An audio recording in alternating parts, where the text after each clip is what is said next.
Lecture spirituelle de la crise dans notre pays. Chapitre 5. Dieu nous parle-t-il à travers ces événements qu'a connus notre pays? Si oui, que dit Dieu? Voici nos péchés que nous refusons de voir et de reconnaître. Voici les péchés dont nous nous sommes rendus coupables. Premier péché.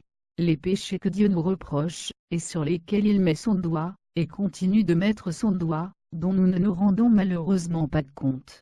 Deuxième péché. Notre incrédulité. Nous avons joué les sourdes oreilles en endurcissant nos cœurs, et n'avons pas écouté les avertissements du Seigneur. Troisième péché. Nous nous sommes faits responsables de tous les malheurs et les crimes que notre pays a connus. Car c'est nous qui avons reçu la responsabilité de faire de cette nation disciples de Jésus-Christ et non pas les autres. Quatrième péché. Nous n'avons pas averti le méchant, pour qu'il se détourne de ses voies. Cinquième péché. Nous ne nous sommes pas, nous-mêmes repentis de ce que Dieu nous reprochait et continue encore aujourd'hui de nous reprocher. Sixième péché. Nous n'avons pu discerner la main de Dieu derrière ce qui nous arrivait, pour voir son châtiment sur nous et sur notre pays. Septième péché. Notre endurcissement.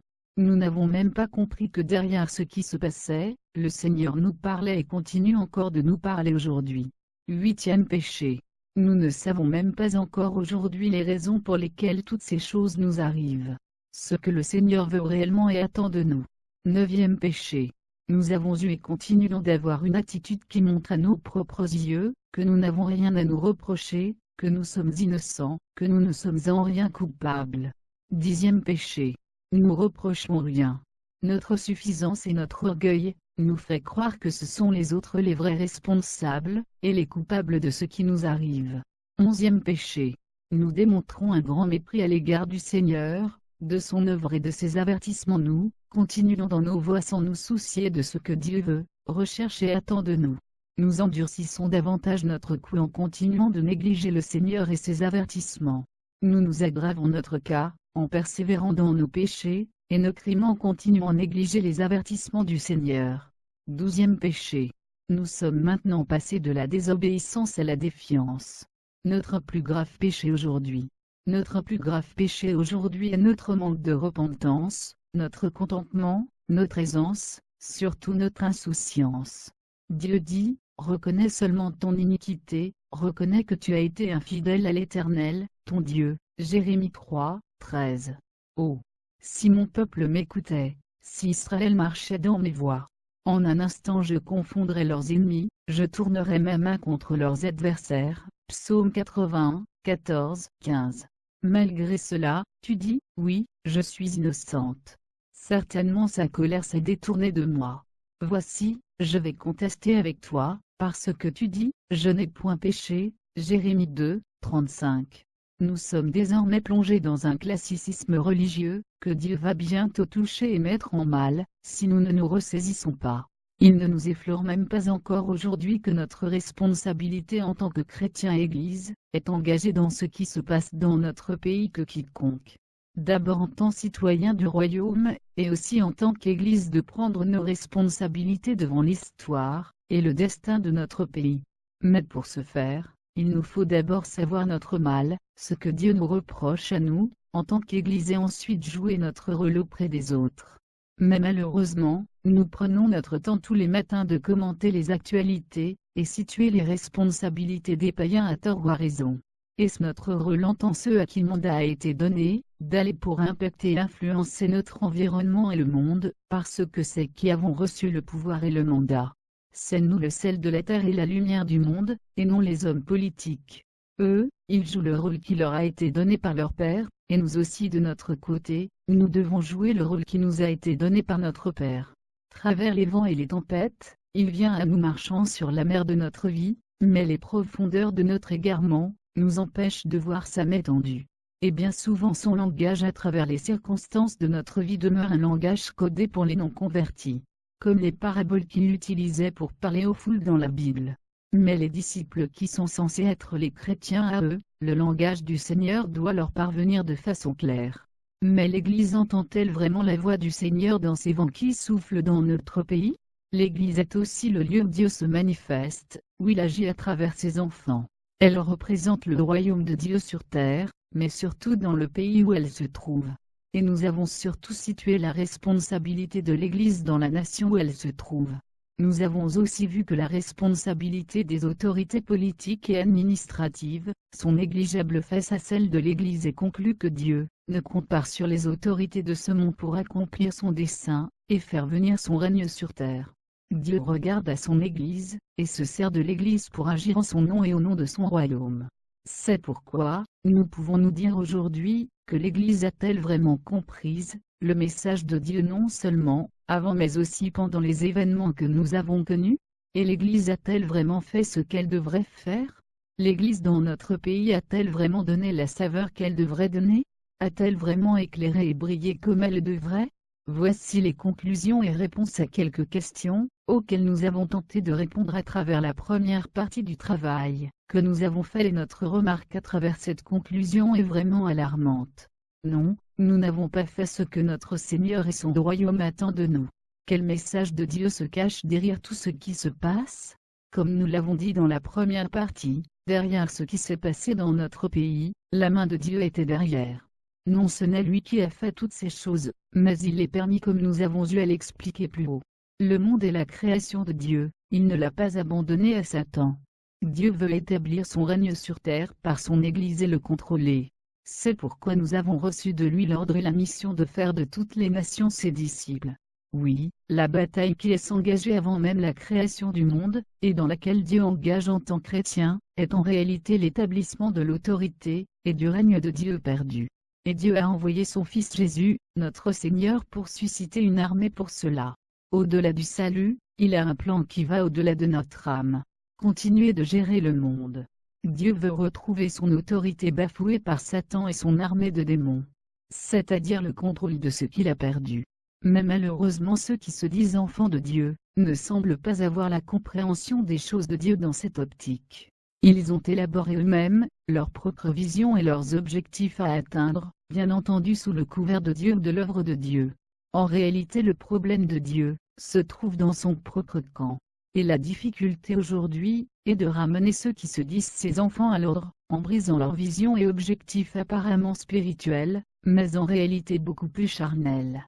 Au nom de la croyance et de la foi en lui, tous veulent être bénis comme les païens, et prospérer ici-bas pour y être heureux. Et nous sommes prêts à faire tous les sacrifices spirituels, qui deviennent plus des mortifications comme des rituels païens.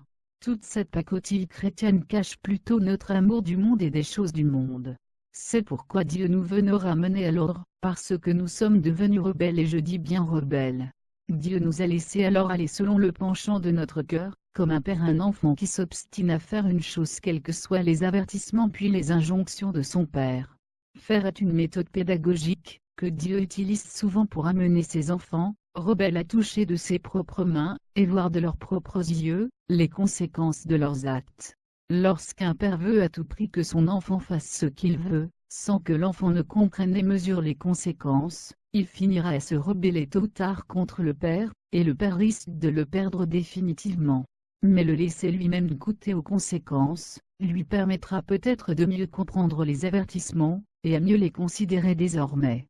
Cela l'amènera à être plus attentif aux conseils du père, et aussi savoir que le père est plus sage que lui. Notre Dieu n'est pas les autres dieux dictatoriaux et sanguinaires, qui n'hésitent pas à reprendre le mauvais sort sur ces sujets, ou les prendre comme sacrifice. Si vous ne les obéissez pas, ils font abattre sur vous toutes de calamités, amènent la famine, les maladies, la sécheresse et toutes sortes de malheurs. Mais notre Dieu lui te laisse faire, pour que tu touches et que tu te rendes compte par toi-même, comme le Fils dit prodigue de la Bible. Mais malgré tout les mains de notre Dieu restent toujours grandement ouvertes pour tous ceux qui reconnaîtront leur tort et qui reviendront à lui, il est toujours prêt à leur offrir une fête pour leur retour.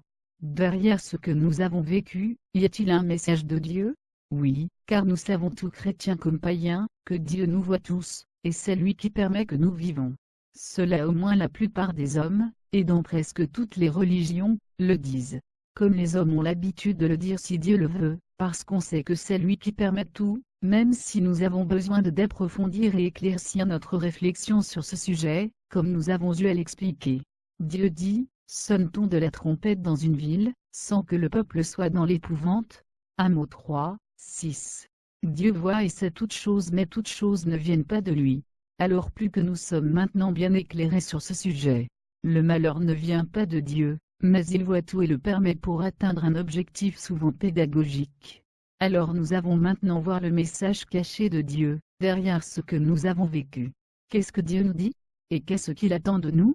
C'est sur cela que va porter cette deuxième partie de notre document. Mais il est bien de rappeler que dans la première partie, nous avons également recherché et trouvé le responsable le plus coupable dans cette affaire, et aussi à qui ce message de Dieu est plus directement adressé. Et nous avons retenu l'Église, et nous avons expliqué en long et en large les raisons, et avons essayé d'établir un parallélisme assez rapprochant entre le pays et l'Église. Nous avons aussi vu que l'Église n'a pas à l'heure actuelle grande chose à reprocher au monde, alors si Dieu doit reprocher quelque chose à des personnes, c'est plus aux chrétiens et l'Église. Maintenant nous allons aller voir plus exactement ce que Dieu reproche à l'Église et aux chrétiens. Quel est réellement le problème? Ce que Dieu nous reproche. Dieu dit qu'il a horreur de la plupart des œuvres que nous disons faire pour lui. Pourquoi? Parce que, dit-il, cela n'est basé sur rien, car il dit que tout ce que nous faisons sans amour n'est rien, car je suis amour et c'est pour cela je vous ai sauvé et appelé. Tout ce que reproche en général beaucoup de choses, et tout cela est dû à notre manque d'amour pour lui. Dieu dit que c'est notre manque d'amour qui justifie notre bassesse spirituelle, et la véritable raison pour laquelle nous ne voyons plus sa puissance, et que l'ennemi règne sur nous. Notre manque d'amour pour lui est ce qui fait que nous n'arrivons pas non plus à nous aimer les uns les autres et nous limite, aussi dans notre révélation avec lui, car le niveau révélation que nous avons de lui et de son royaume, dépend du degré de relation et d'amour que nous avons pour lui. Ensuite Dieu met l'accent sur une chose particulière, qui selon lui, fait que nous n'arrivons pas à l'aimer véritablement. C'est le mal véritable de notre Église qui engendre tout le manque d'amour véritable pour lui et tout le reste, c'est la conversion. Dieu dit que notre Église est malade à sa conversion. Ce fut en 2002 que le Seigneur me dit ces choses. C'était une révélation pour moi. Sans rentrer dans les détails parce que ce n'est pas cela le plus important, je voulais tout de même préciser cela fut aussi le moment de mon appel au ministère, de la révélation de ma mission et mon cahier de charges. Car tout appel et ministère répond à un besoin donné du temps. Il répond à un problème que connaît l'Église, c'est pourquoi il est précis, et cela a duré 3 années pour me montrer, et problème et sa solution, du moins la part que je dois apporter dans cette solution globale. Il montra aussi plusieurs autres